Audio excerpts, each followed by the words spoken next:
सतगुरु के साजे निवाजे प्यारे साज संगत जी, प्यार और सत्कार से कहना धन निरंकार जी। प्यार करे सत्कार करें हम, ऐसी रहमत कर दाता।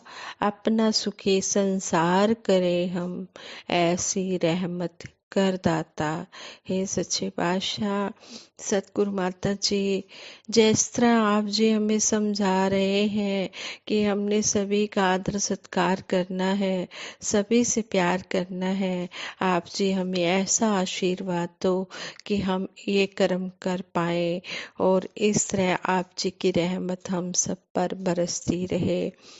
संगत जी, आज के विचारों का टॉपिक है कि ज्ञान के अनुसार हमारा जीवन हो। जैसा सतगुरु चाहते हैं वैसे ही हम चलते चले जाएं। दासी आप जी के चरणों में आशीर्वाद लेने जा रही है। आप जी आशीर्वाद देना। ये विचार करते हुए अगर कहीं पर भी कोई गलती हो जाए तो आप जी क्षमा कर देना और ऐसा आशीर्वाद देना कि दासी जो भी बोले आप जी को अच्छा लगे, क्योंकि दासी तो आप जी के चरणों में बैठकर सीख रही है और आप जी के चरणों में ही रख रही है। बस इसको, इन बातों को ज्ञान के अनुसार हम कर्म में ढालते चले जाएं। सास संगत जी कहते हैं, एक बार एक पति पत्नी एक टीन की छत के नीचे गहरी नींद में सोए हुए थे। अचानक बड़ी तेज आंधी चली, टीन की छत और दीवारें हिलने लगी।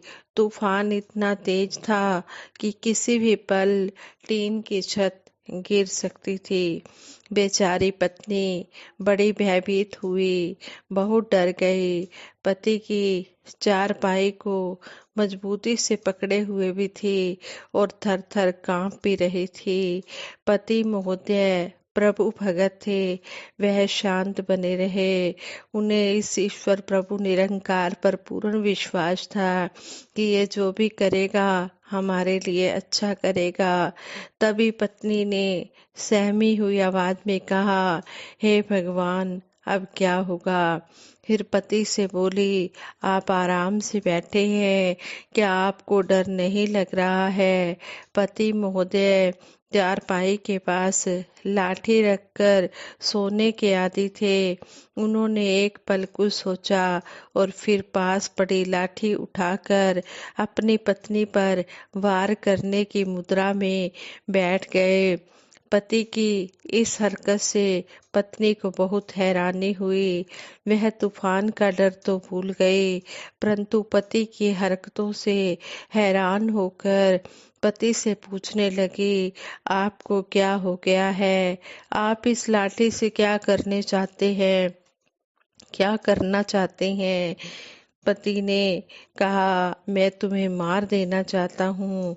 पत्नी लापरवाही से बोली, तो मारो, देखते क्या हो। तुम हंस रही हो।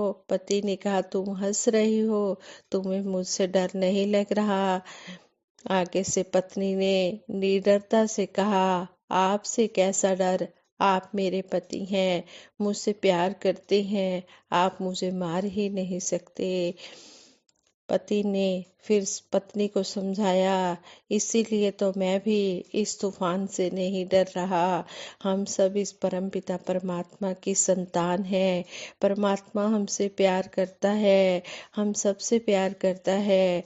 जिस तरह तुम्हें विश्वास है कि मैं तुम्हें इसलिए लाठी से नहीं मार सकता क्योंकि मैं तुमसे प्यार करता हूँ, इसी तरह मुझे भी विश्वास है कि परमात्मा मुझे अपनी आंधी तूफान रूपी लाठी से नहीं मारेगा, क्योंकि वह मुझसे प्यार करता है। जब तुम्हें मेरी लाठी से डर नहीं लग रहा है तो मैं परमात्मा की लाठी से क्यों डरूं। काश हम सब परमात्मा पर इतना भरोसा तो कर पाए जितना एक बच्चा अपने माता पिता पर करता है, एक पत्नी अपने पति पर करती है। यदि ऐसा हो जाए तो सब डर अपने आप ही खत्म हो जाएंगे। साथ संगत जी, स्टोरी में हमें यही समझाया गया है कि हमें प्रभु परमात्मा के प्रति पूर्ण रूप से समर्पित होना चाहिए। ये जो भी हमें समझा रहे हैं, जो भी ये कर रहे हैं, हमारे लिए अच्छा ही कर रहे हैं। इसलिए हमें कभी भी घबराना नहीं चाहिए, कभी भी अपने विश्वास को डुलायमान नहीं करना चाहिए। हमें बस ज्ञान के अनुसार अपने कर्म करते चले जाना चाहिए। युग प्रवर्तक बाबा गुरबचन सिंह जी महाराज अपने प्रवचनों द्वारा हमें समझाते हैं, हमें हमें समझाते हैं कि प्रभु की जानकारी होते हुए भी यदि हमारा व्यवहार, हमारा चलन ज्ञान के अनुसार नहीं, तो इससे कभी मन की शुद्धि नहीं हो सकती और ना ही हमारे जीवन में कोई परिवर्तन आ सकता है। जो सेवा करते हैं, सत्संग करते हैं, सिमरन करते हैं, उन्हीं के मन में इस नाम का प्रवेश होता है। उनका जीवन नाम के रंग में रंग जाता है। फिर यह नाम, यह दातार हमारी हरदम हर पल रक्षा करता है। इस नाम ने, निरंकार दातार ने ही भक्तों को हमेशा बचाया है। सभी संत महात्माओं और धर्म ग्रंथों के बयान है कि करणहार केवल परम पिता परमात्मा है। बिना प्रभु के हुक्म के इंसान कुछ नहीं कर सकता। यदि इंसान ही करने वाला होता तो वह दूसरों को शायद जीने भी न देता। मूल ताकत का स्वामी निरंकार प्रभु स्वयं है। इसलिए हमें इसी पर पूर्ण विश्वास रखना है। जब भी सच झूठ की टक्कर होती है तो सच की हमेशा जीत होती है। वैसे शुरू में झूठ प्रबल दिखाई देता है, लेकिन आखिर में जीत सच्चाई की ही होती है। दुनिया देखती है कि सच्चाई में कितनी शक्ति होती है, कितनी महानता होती है। भगत हमेशा नम्रता और प्यार करने वाले होते हैं और यह नाम, यह दातार इनकी रक्षा के लिए हमेशा हाजिर रहता है। दातार इनकी हर समय निगरानी करता है। यह भयानक से भयानक समय में भी इनको बचाता है। राम नाम ही सब रोगों की दवाई है। सभी दुख मिटाने वाला नाम ही है। नाम के बिना और कोई ऐसी शक्ति नहीं जिसे हम दुखों का नाश करने वाला माने। हम संसारिक शक्तियों को देखते ही हैं कि एक समय जो शक्ति हमारा सहारा बनती है, कुछ समय बाद वही शक्ति हमारी दुख दुविधा का कारण बन जाती है। उसी शक्ति से हमें तकलीफ शुरू हो जाती है। संसार की शक्तियों का हिसाब किताब कुछ ऐसा ही है। केवल राम नाम एक ऐसी महान शक्ति है जो हमेशा ही हमारा सहारा बनी रहती है। यह शक्ति हमसे कभी भी दूर होने वाली नहीं, यह हमेशा अंग संग रहने वाली है। इसको कोई झुठला नहीं सकता।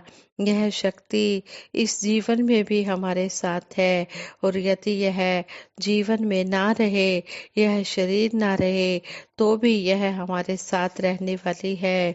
नाम निरंकार परमात्मा ही है। जो इसको जानता है उसको निरंकारी कहते हैं। यह सीधी सी स्पष्ट सी बात है। यह कोई ऐसी बात नहीं जो हमारी समझ में ना आए। हमने इस निरंकार को जानकर दृढ़ विश्वास से सिमरन करते हुए, इसकी ही आराधना करते हुए अपना जीवन व्यतीत करना है। सिमरन पर अधिक से अधिक ध्यान दें, क्योंकि सिमरन से ही दृढ़ता मिलती है, भय दूर होती हैं, मन स्थिर रहता है, मन डावाडोल नहीं होता। सब दुखों को दूर करने वाला यह सिमरन हमें पल पल करते रहना है। तू ही निरंकार, मैं तेरी शरण हाँ, मैनू बख्श लो। तू ही निरंकार, मैं तेरी शरण हाँ, मैनू बख्श लो। राम नाम में इतनी शक्ति होती है कि यह बिगड़ी बात को भी बना देता है और जो कोई उलझन नजर आती है यह उसको भी सुलझा देता है। जब कभी हम घबरा जाते हैं कि अब हमसे कुछ होने वाला नहीं, तब यह नाम ही है जो हमारी बिगड़ी बात को बनाता है। जो किसान है या जो घरों में पौधे लगाते हैं, उनको यह एक्सपीरियंस होगा कि जब पौधों की गुड़ाई की जाती है, यानी पौधे के आसपास से घास निकाली जाती है, तो पौधों की जड़ें हिलने से एक बार तो पत्तों में थोड़ी सी मुरझाहट दिखाई देती है, लेकिन दूसरे या तीसरे दिन ताजा पानी और खाद मिलने से ये सभी पौधे पहले से भी अधिक हरे भरे दिखाई देते हैं। यदि हम इस दातार पर दृढ़ता रखेंगे तो हमारी हर मुश्किल आसान हो जाएगी। हमारा कोई भी काम रुक नहीं सकता। लेकिन यदि हम इस दातार का विश्वास छोड़कर नाशवान चीजों का सहारा लेते हैं तो हम डामाडोल होने लगते हैं। संसार की कोई भी वस्तु स्थिर रहने वाली नहीं है। उन चीजों का सहारा लेने से उनके तब्दील होते ही हम भी डगमगाने लगते हैं, हम भी डर जाते हैं। जो इस राम नाम को बांटने वाला है, जो देने वाला है, जो नाम पर विश्वास दिलाने वाला है, वही सतगुरु होता है।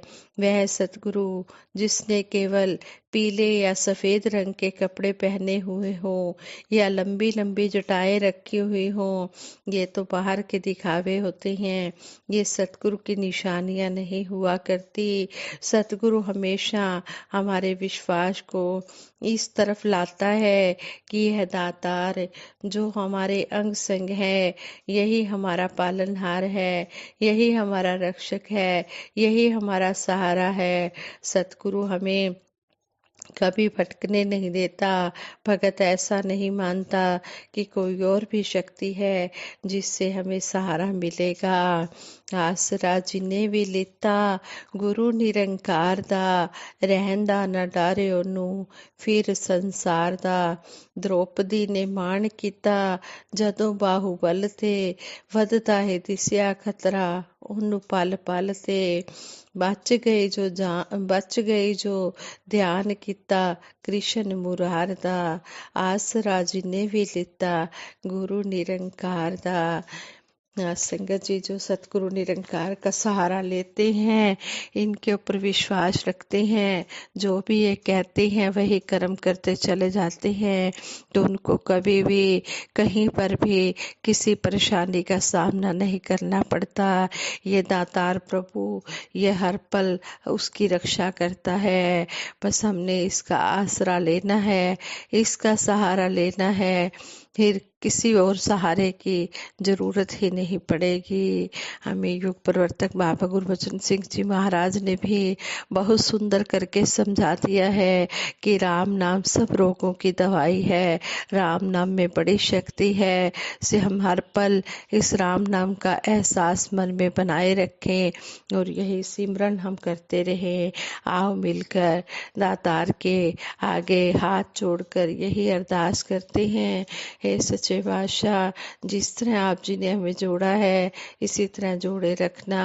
हम आप जी के बच्चे हैं, भले हैं बुरे हैं, खोटे हैं खरे हैं, जैसे भी हैं आप जी के बच्चे हैं। अपने चरणों से लगाए रखना, हमें अपने चरणों से कभी भी दूर ना करना। आओ मिलकर सभी सिमरन करें। तू ही निरंकार मैं तेरी शरण हाँ, मैनू बख्श लो। तू ही निरंकार मैं तेरी शरण हाँ, मैनू बख्श लो। तू ही निरंकार मैं तेरी शरण हाँ, मैनू बख्श लो। बोलिए सतगुरु माता सुदीक्षा सविंदर हरदेव जी महाराज की जय।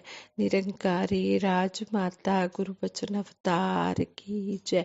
सात संगत जी बड़े प्रेम से कहना, धन निरंकार जी।